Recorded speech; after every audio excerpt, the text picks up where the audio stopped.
So as James said, I'm Elizabeth Bramson, and I'm the CEO and publisher of MIT Technology Review.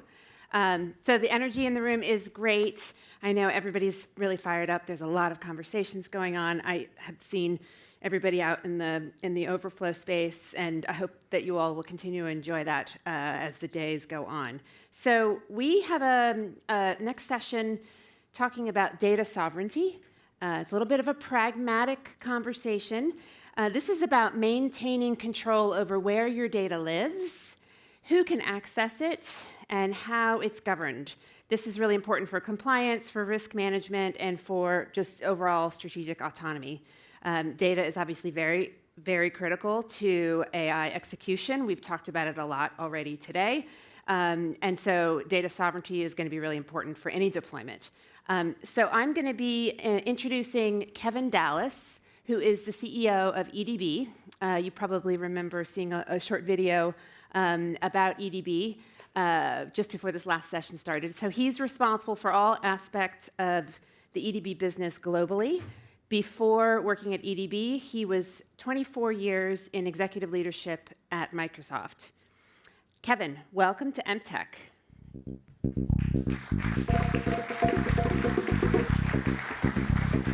You're going to sit here. Thank you.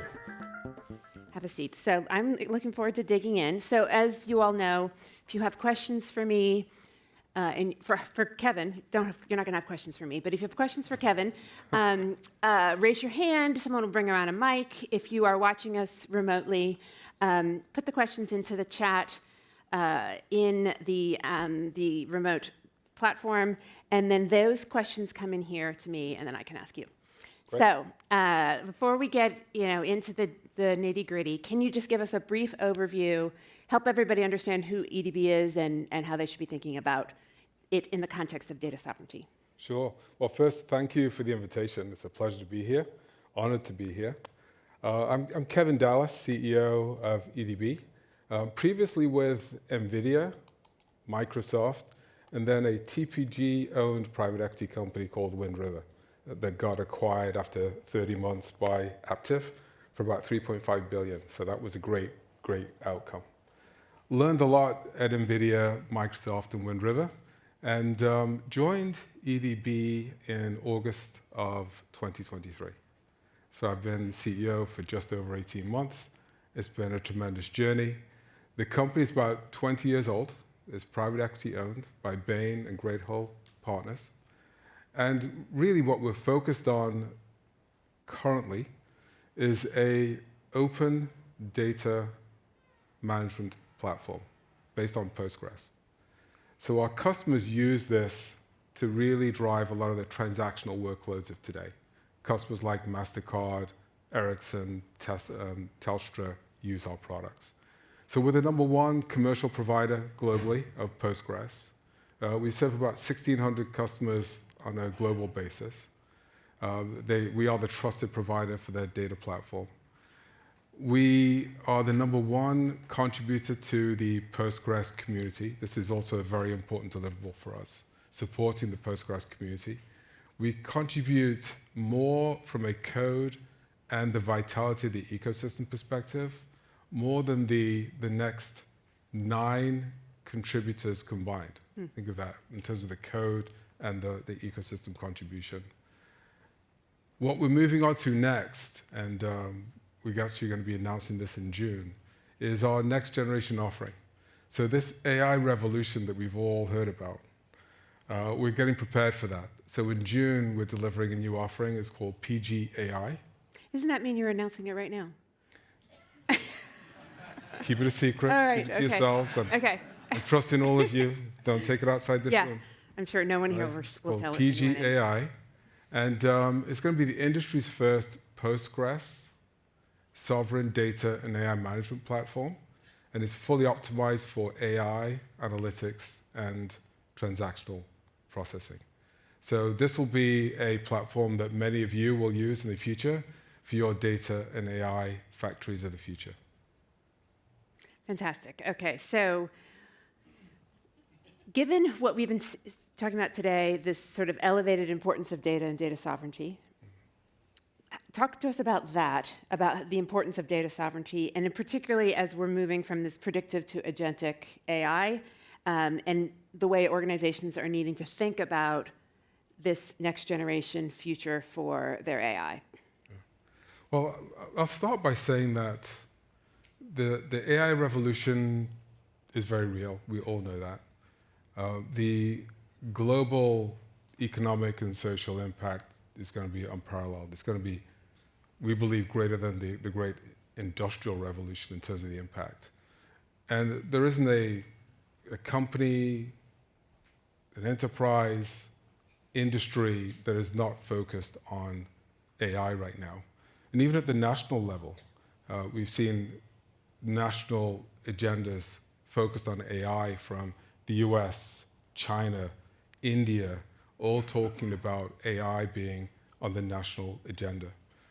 And we're seeing this massive growth of these new AI applications now, just explosive growth. And we're seeing it across these data-driven, we call them AI-infused intelligent applications, just massive growth across them.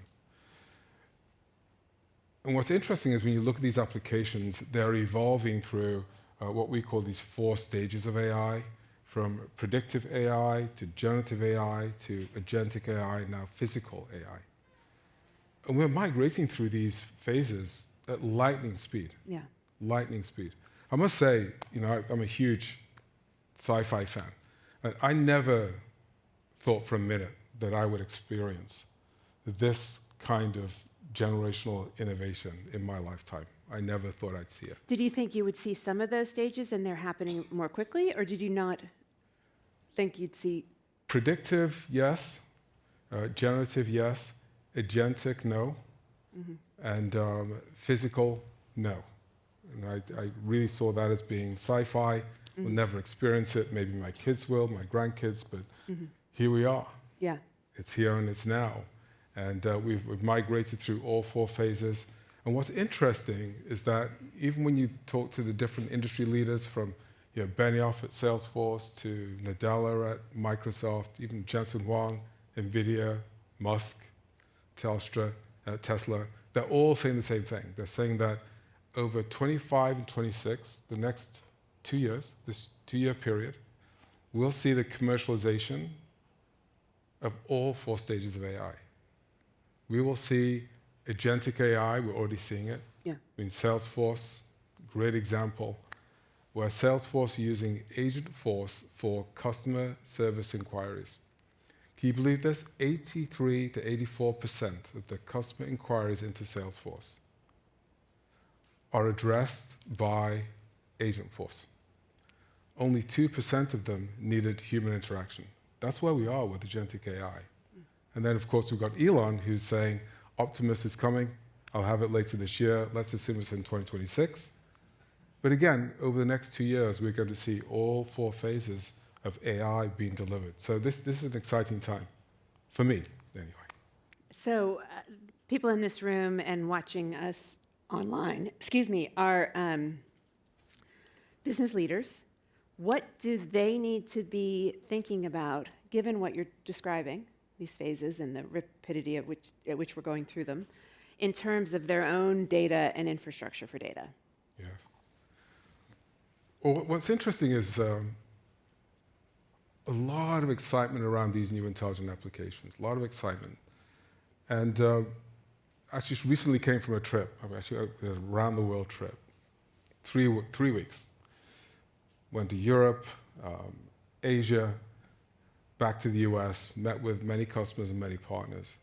And there is huge, huge excitement around intelligent applications and AI. But there's anxiety because many of our customers and our partners have actually been experimenting with generative AI and agentic AI. What I mean by experimenting is they're doing work to actually produce pilots, but really struggling to get to commercial deployment of these applications. Mm-hmm. And the reason why they struggle to get to commercial deployment is they've got concerns. And the concerns are, there is no AI without data, as we all know. And the data is really that new currency. It is the competitive moat. It is the IP for many of your companies. So the big concern is if I were to deploy this AI-infused application with this large language model, this cloud-based large language model, am I losing my IP? Am I losing my competitive Your position control. to these cloud-based open source large language models? So it's a huge, huge concern for the industry. So the question is, how do I solve for that problem? How do I solve for the need to have my proprietary data? How do I get my AI rather than here's my data that's exposed to general purpose large language models, and then the large language models that I use are all cloud-based, they don't belong to me, and they're all being fine-tuned on my data. So how do I own my data, own my own AI? And that's the big question that a lot of our customers have today. What does it mean for these SaaS providers? I mean, if this is the shift and this is the question that sort of keeps you up at night kind of question for people who are worrying about the data, what does it mean for that whole piece of the software industry? Yeah. Well, if you think about just the power now of agentic AI, I think we've even had Satya Nadella from Microsoft stand up and say SaaS is dead.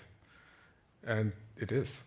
It really is. When you look at the SaaS applications that many of us use today, it really is a glorified graphical user interface that gives you access to the underlying databases, or it's able to perform certain functions like help you create, help you read, help you update, help you delete functions in your application.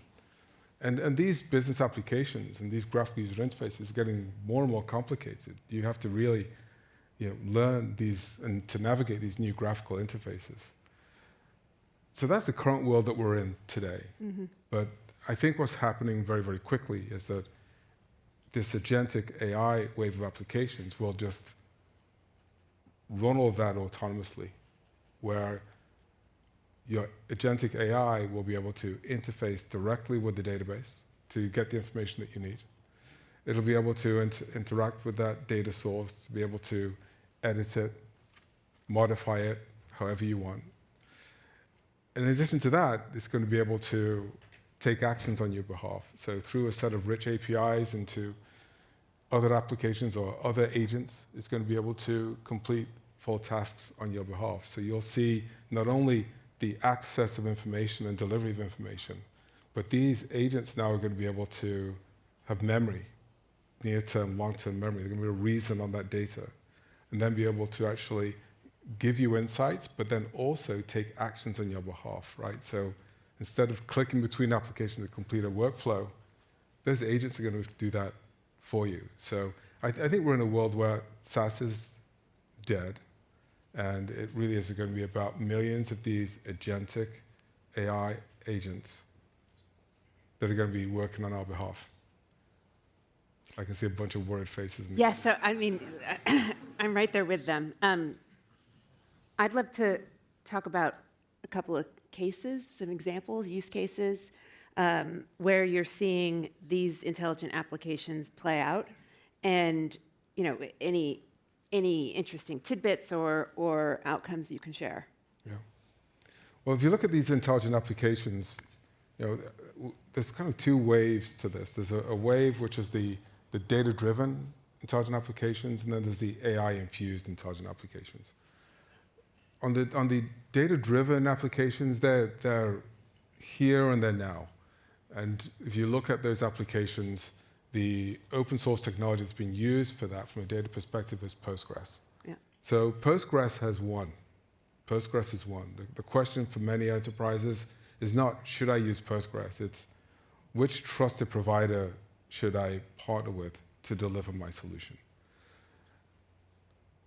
Postgres is running all of the world's largest workloads. I'm not sure if everybody knows this, but 4 billion people fly on the wings of Postgres every year. 4 billion. 1 billion transactions run on Postgres every day. Wow. You've got 2.5 billion people communicate on Postgres every year. And then 1 in 6 medical images are running on Postgres.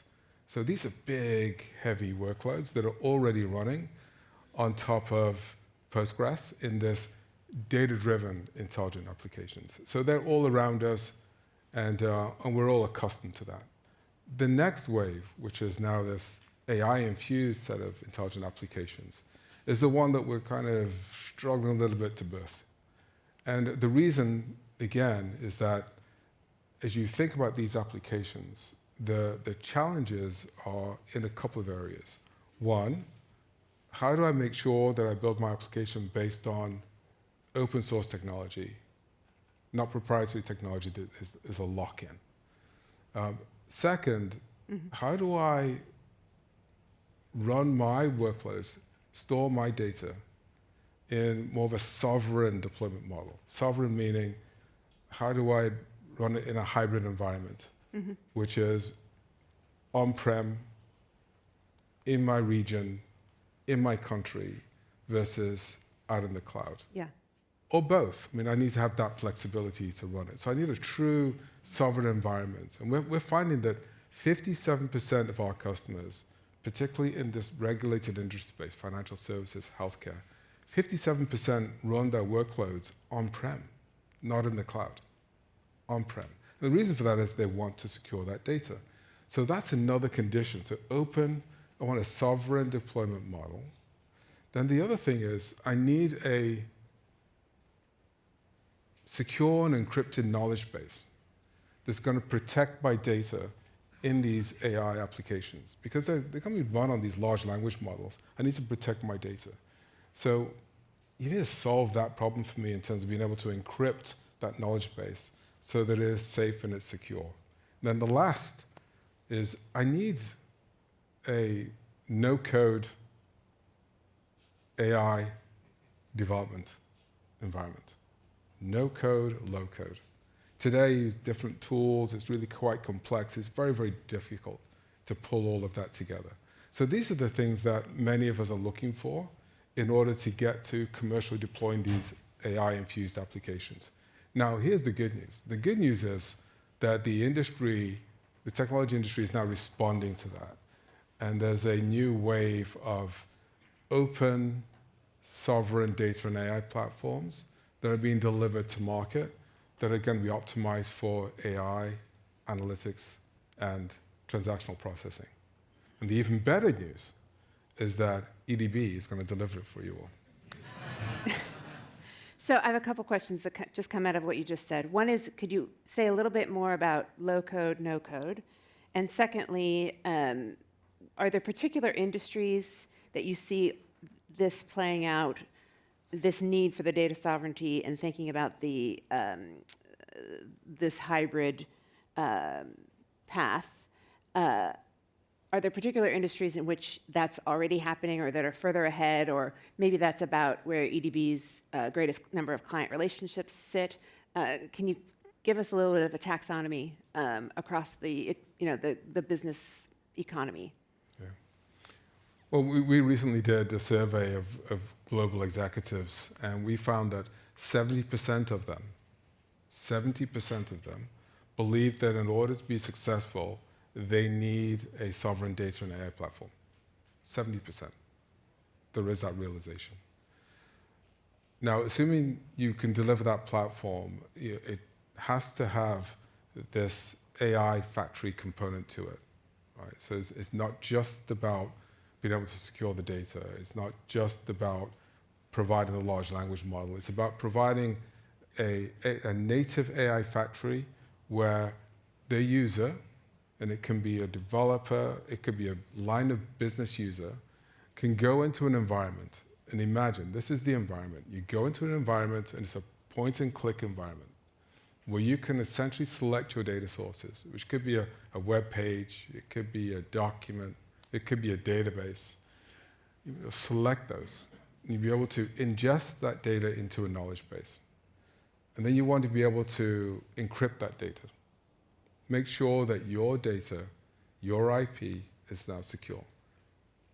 You then want to be able to select the large language model that you prefer. And it could be an open source large language model. It's fine. It could be Llama, it could be ChatGPT. You're going to select your large language model. You're then going to perform a level of fine-tuning around that. You've got to be confident now that this fine-tuning is not leaking your IP, your intelligence, into a general-purpose large language model. Next, what you'd want to do is to invoke a set of APIs into business applications, because now it's not just about a generative AI application that is doing translation. It's about agentic AI. This is an AI that's going to be able to reason for you. It's going to have memory for you, short and long-term memory. So you need to give this agent the ability to not only to reason for you, but to take actions on your behalf. And those actions tend to be through other applications. It could be a Slack message, it could be Gmail, it could be updating Salesforce.com, it could be a notification to your engineer. And the way that happens is by giving the agentic AI API interfaces into those business applications. So again, in this one environment, I select my data, I put it into my encrypted knowledge base, I select my large language model, I pick my APIs, and I press go. That's the environment that we're talking about, which is this no-code, low-code environment that needs to be part of this platform. And the good news is that the industry is moving towards this in terms of making sure that we can deliver this true sovereign data and AI platform where enterprises can really deliver these new services to their customers in a way that is truly secure and protects their IP. I mean, I watched the earlier session. It's the battleground of IP and AI. I mean, it's a really interesting session if you didn't hear it. But a lot of this can be solved by making sure that the right controls are in place and the right encryption is in place. We talk a lot at my company around this need for data gravity, which is, it's a lot of data being created. How do I bring the AI close to the data versus always sending the data to the AI, be it in the cloud, but in my environment, bringing it together and being able to run all of that in a controlled, secure, and managed way. That for many of our industries, from financial services, healthcare, telecommunications, this is critical because you've got compliance requirements, regulatory requirements you have to meet. So you've got to be really thoughtful about how you deploy these new intelligent applications. We are at the end. We've got a couple questions that are in the queue. Shout out to Barry and VJ online. Unfortunately, we can't get to those questions. There may be questions here in the room, but Kevin will be around. And so anyone who wants to grab him and ask the burning question that you didn't get to ask here should do that. Give us we're out of time, but give us the two big takeaways that you think the leaders in this audience need to walk out of this session understanding. Yeah, I've got three, but I'll All right, fine. Give us three, but make them fast. No, I think the first thing is that we're in a AI-first, sovereign-first world. I think it's safe to say that. I mean, it's an AI-first, sovereign-first world. As you think about your companies, now you're going to evolve your companies and grow your companies, it's got to be thinking about AI. How do I incorporate AI in as many things as I can, but also do that in a sovereign-first world? And it's important that you all look to build your own sovereign data and AI factories. Own your own data, own your own AI. I mean, I think we're coming from an era where it was all about pushing that out to the cloud, burst into the cloud, it can be taken care of. This new world is different, for each of your enterprises and the businesses that you serve, the customers that you serve, you have to view things differently, which is how do I build my own sovereign data and AI factory? And again, good news from an infrastructure perspective. You've got partners we're partnered very deeply with, from NVIDIA to Supermicro, Red Hat, they've democratized AI, and they've also brought prices to a point where it's economically viable for you to build your own factories, where you've got data centers that are up in the hundreds of millions. I mean, Elon Musk spent over $1 billion in 1 quarter on his AI factory.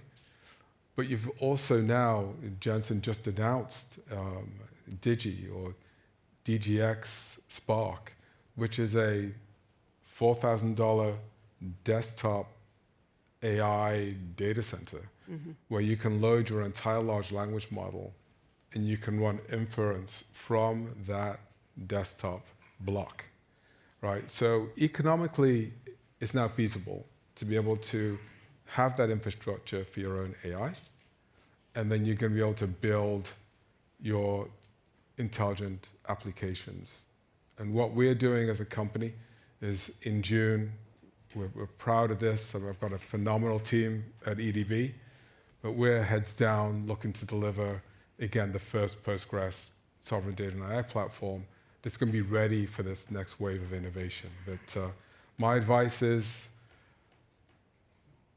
build your factories, lead from the front, disrupt, or be disrupted. Okay, great. Well, with that call to arms, I appreciate it. Thank you, Kevin. Appreciate it. Okay, thank you.